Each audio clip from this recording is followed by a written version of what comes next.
Hello, എല്ലാവരും സുഖമായിട്ടിരിക്കുന്നു എന്ന് വിശ്വസിക്കുന്നു കേട്ടോ.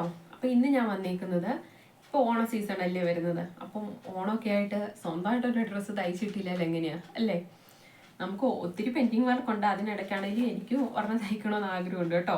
അതുകൊണ്ട് ഞാൻ എനിക്ക് വേണ്ടി ഒരു ഡ്രസ്സ് ഡിസൈൻ ചെയ്യാൻ വേണ്ടി ഇന്ന് പോവാണ് കേട്ടോ. ചതയത്തിന് ഘോഷയാത്രയൊക്കെ ഉണ്ട്. അപ്പോൾ അതിനിടാൻ സെറ്റ് ആവണം എന്നോർത്താണ് ഞാൻ ഉദ്ദേശിക്കുന്നത്. അപ്പോൾ ടോപ്പിന് വേണ്ടി എടുത്തിട്ടുള്ള മെറ്റീരിയൽ ഇതാണ്. ഞാനും എൻ്റെ സിസ്റ്ററിനും ഒരേ മോഡൽ ടോപ്പിന് വേണ്ടി എടുത്തേക്കുന്ന ഒരു മെറ്റീരിയലാണ്. അതുകൊണ്ട് ഇത് സിസ്റ്ററിൻ്റെ മെറ്റീരിയൽ. ഇതിൽ നിന്ന് ഞാൻ എൻ്റെ മെറ്റീരിയൽ ഓൾറെഡി കട്ട് ചെയ്തെടുത്തിട്ടുണ്ട്.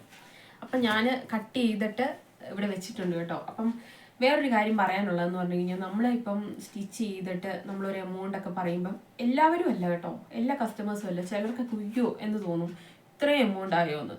പക്ഷേ ഇതിൻ്റെ പുറകിൽ ഒത്തിരി കഷ്ടപ്പാടും എഫോർട്ടും ഉണ്ട്. നോക്കുമ്പോൾ എന്താ നമ്മൾ ഫിനിഷ് ചെയ്തിട്ടുള്ള ഒരു പ്രൊഡക്റ്റ്, പക്ഷേ ആ ഒരു പ്രൊഡക്റ്റ് ഫിനിഷ് ചെയ്യുന്നതിന് മുമ്പ് ഒത്തിരി എഫോർട്ട് എടുത്തിട്ടാണ് നമ്മൾ ചെയ്യുന്നത്. ഫസ്റ്റ് ഡിസൈൻ കട്ട് ചെയ്യണം, നമ്മളത് പ്ലാൻ ചെയ്യണം, മെഷർമെൻറ്റ് എടുക്കണം, ഇക്വേഷൻ അപ്ലൈ ചെയ്യണം. അതിനുശേഷം നമ്മളത് ക്ലോത്തിലേക്ക് കൺവേർട്ട് ചെയ്തിട്ട് വെട്ടിയെടുത്താണ് നമ്മൾ ഫൈനൽ പ്രൊഡക്റ്റ് ആക്കുന്നത്. ഇപ്പം ഞാൻ ഇത് കാണിക്കാൻ വേണ്ടി നിങ്ങൾക്ക് ഒരു ഉദാഹരണം കാണിച്ചു തരാം കേട്ടോ. ഞാൻ എൻ്റെ ടോപ്പ് കട്ട് ചെയ്ത് വെച്ചിട്ടുണ്ടെന്ന് പറഞ്ഞില്ലേ, എത്ര പീസ് ഉണ്ടെന്ന് നിങ്ങളെ കാണിച്ചു തരാം. ഇത് കണ്ടോ, ഞാൻ സ്ലീവിന് വേണ്ടി ഒരു പീസ് കട്ട് ചെയ്ത് വെച്ചിട്ടുണ്ട്. ഫുൾ സ്ലീവ് അടിക്കാനാണ് ഉദ്ദേശിച്ചേക്കുന്നത്. സെറ്റ് ആവുമെന്ന് അറിയത്തില്ല. ഇവിടെ ഒരു വർക്ക് ചെയ്യാൻ വേണ്ടി കൊടുത്തിട്ട്, ഒരു ചെറിയൊരു വർക്ക് ചെയ്യാൻ വേണ്ടി ഞാൻ ഉദ്ദേശിച്ചാണ് ഇവിടെ ഈ ഒരു ലൈനിങ് ക്ലോത്ത് കട്ട് ചെയ്ത് അറ്റാച്ച് ചെയ്ത് വെച്ചേക്കുന്നത്. അങ്ങനെ സ്ലീവിന് വേണ്ടി 2 പീസ് ഉണ്ട്. ഈ 2 പീസ് നമ്മൾ ഓൾറെഡി കട്ട് ചെയ്ത് മാറ്റി വെച്ചിട്ടുണ്ട്. അത് കഴിഞ്ഞ് നമ്മൾ പിന്നെ കട്ട് ചെയ്തേക്കുന്നത് ബാക്ക് പീസാണ്. ബാക്ക് പീസിൻ്റെ ലൈനിങ് പീസും മെയിൻ ക്ലോത്തും കട്ട് ചെയ്ത് വെച്ചിട്ടുണ്ട്. പ്രിൻസസ് കട്ട് ആണ് നമ്മൾ ചെയ്യാൻ ഉദ്ദേശിച്ചേക്കുന്നത്. ഇത് കണ്ടോ, ഇത് ലൈനിങ് പീസും അതുപോലെ തന്നെ മെയിൻ ക്ലോത്തും തമ്മിൽ ഒരു പിന്ന് വെച്ച് സെറ്റ് ചെയ്ത് വെച്ചേക്കുവാണ്. അപ്പോൾ ഇത് 3 പീസായേ. ലൈനിങ് കൂട്ടിയിട്ടില്ല കേട്ടോ, ലൈനിങ് കൂട്ടാതെയാണ്.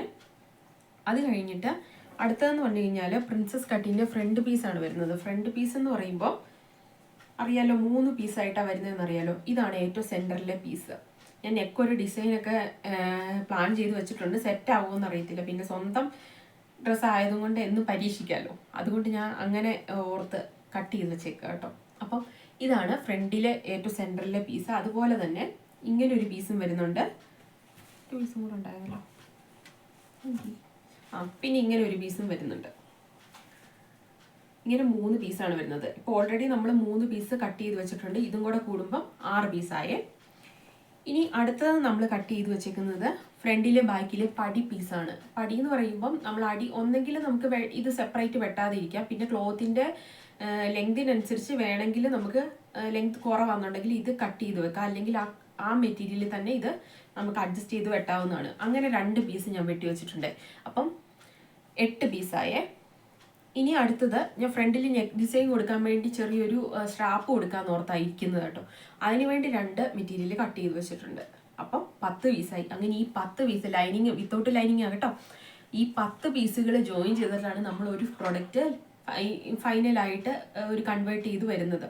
അപ്പം എല്ലാവരും ഓർക്കുന്നത് ഇത്രയ്ക്ക് ചെയ്തതിനാണോ ഇത്ര എമൗണ്ട് വാങ്ങുന്നതെന്ന് നിങ്ങളൊക്കെ ചിന്തിക്കും. പക്ഷേ നമുക്കതിൻ്റെ പുറകിൽ ഒത്തിരി എഫോർട്ടും കാര്യങ്ങളും ഉണ്ട്.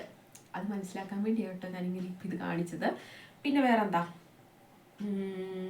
ഇപ്പം എല്ലാത്തിനും ഈ 10 പീസ് വേണമെന്നല്ല കേട്ടോ പറയുന്നത്. നമുക്ക് ഓരോന്നിനും ഓരോ കസ്റ്റമർ പറയുന്ന ഡിസൈൻ അനുസരിച്ച് നമുക്ക് അത്രയും ആവശ്യം വരും. ഇപ്പം ഇതിന് ഞാൻ 10 പീസ് എടുത്തിട്ടുണ്ട് കേട്ടോ. ഇനി ഇതെല്ലാം നമ്മൾ സെപ്പറേറ്റ് തയ്ച്ചതിന് ശേഷം നമ്മൾ അതെല്ലാം കൂടെ അറ്റാച്ച് ചെയ്ത് നമ്മൾ അത് ജോയിൻ ചെയ്തെടുക്കുകയാണ് ചെയ്യുന്നത് കേട്ടോ. അങ്ങനെയാണ് നമ്മളൊരു ഫൈനൽ പ്രൊഡക്റ്റിലേക്ക് എത്തുന്നത്. അപ്പം ഇതെങ്ങനെയാവുമെന്ന് അറിയത്തില്ല, എല്ലാം ഒരു പരീക്ഷണമാണ് എനിക്ക്.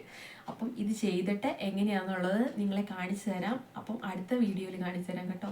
ഒത്തിരി ലെങ്തായി പോയി കഴിഞ്ഞ് കഴിഞ്ഞാൽ നിങ്ങൾക്കും ബോറടിക്കുകയല്ലേ. അപ്പം മറ്റൊരു വീഡിയോ ആയിട്ട് പിന്നെ വരാം. ബൈ.